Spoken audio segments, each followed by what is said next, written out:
Saludos cordiales, soy Valeria Chun, instructora de perros guía, y en este canal se va a hablar todo sobre perros guía. Tenemos hoy un invitado súper especial, un especialista de la rama que nos va a explicar de manera técnica el por qué es importante que los perros tengan la dentadura completa y sana, por supuesto.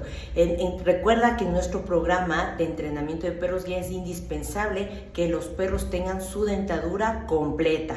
Entonces les dejo en excelentes manos. Hola, buenas tardes. Mi nombre es Hidalgo Cedeño, soy médico veterinario. En esta ocasión vamos a hablar a breves rasgos de la importancia de la dentadura en los perros. Es muy importante que los perritos tengan su dentadura completa, porque la dentadura de los perros tienen algunas funciones, entre ellas la más importante es la de alimentarse los perros.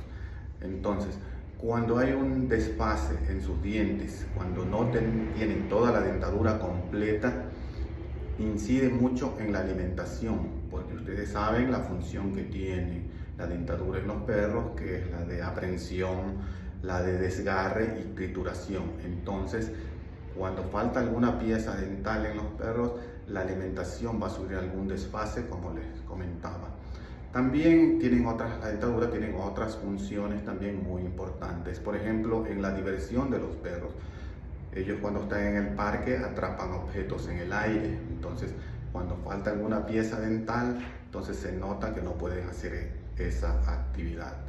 Otra de las funciones también de la dentadura en los perros es la de en el ladrido. Cuando hay deficiencias de piezas dentales, como que se altera su órgano fonador, entonces el ladrido se oye desfasado, no se oye normal.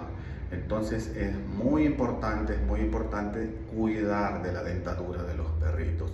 Normalmente se puede hacer las limpiezas dentales o las profilaxis dentales que se llaman, pueden hacérselas por lo menos cada 6 meses y si no, cada año. Entonces los propietarios deben estar conscientes de que la dentadura es muy importante en los perritos.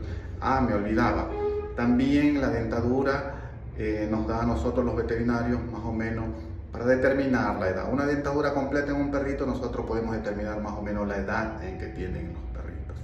Entonces, a breves rasgos, esas son la importancia de la dentadura en los perritos. Muchas gracias. Si te gustó, ponme like y compártelo. Gracias mil por tu atención.